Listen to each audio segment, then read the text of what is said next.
আমরা আজকের ভিডিওটা গত কয়েকদিন যাবৎ বাংলাদেশে আমাদের যে সাধারণ শিক্ষার্থীরা কোটাভিত্তিক আন্দোলনে তারা অবস্থান নিয়েছে। একদিকে মুক্তিযোদ্ধা সন্তানদের কোটা প্লাস মেধাভিত্তিক কোটা।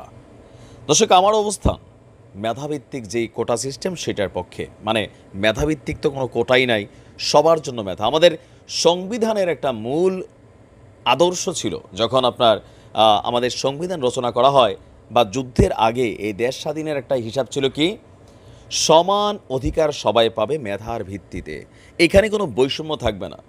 আজকের দিনে বর্তমান সরকার মুক্তিযোদ্ধাদের জন্য মুক্তিযোদ্ধা ভাতা, ঘরবাড়ির সুবিধা অনেক কিছু দিয়ে গেছেন। ইভেন মুক্তিযোদ্ধা মারা গেলে তার ভাতারা তার সন্তানও পাচ্ছেন।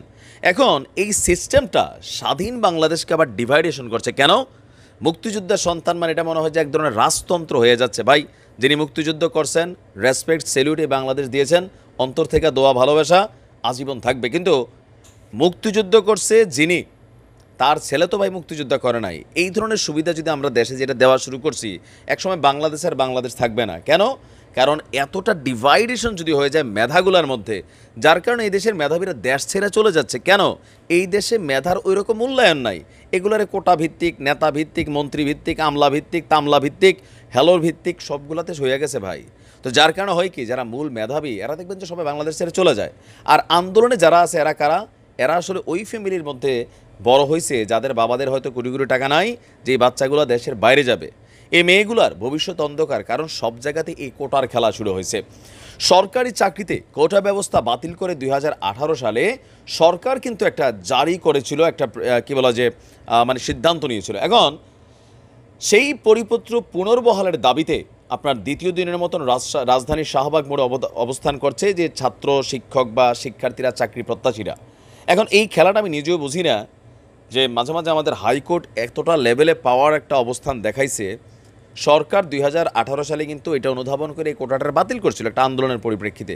হাইকোর্ট সেটাকে আবার পুনর্বহাল করে দিছে যে না, এত শতাংশ মুক্তিযোদ্ধা কোটা, এত শতাংশ মেধাভিত্তিক কোটা তাহলে কোথায়?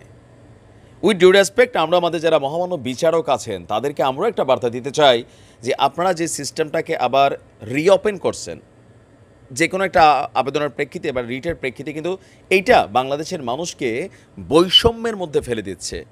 একজন মেধাবী, সে কি মেতরের ছেলে, নাকি জজের ছেলে, নাকি ব্যারিস্টারের ছেলে, না এমপির ছেলে, এই পরিচয় তার মেধাকে মূল্যায়ন করার সুযোগ নেই। কিন্তু বাংলাদেশে এটাই হচ্ছে।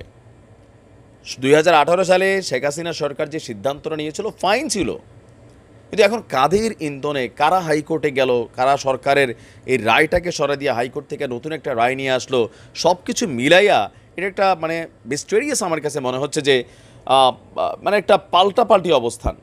কোটা না মেধা, মেধা মেধা, এটাই তো হওয়া উচিত। এই যে বাচ্চাগুলো আন্দোলন করছে তারা তাদের ভবিষ্যতের জন্য আন্দোলন করছে। আমি আমার অবস্থান সহমত প্রকাশ করছি এই ছাত্রদের সাথে।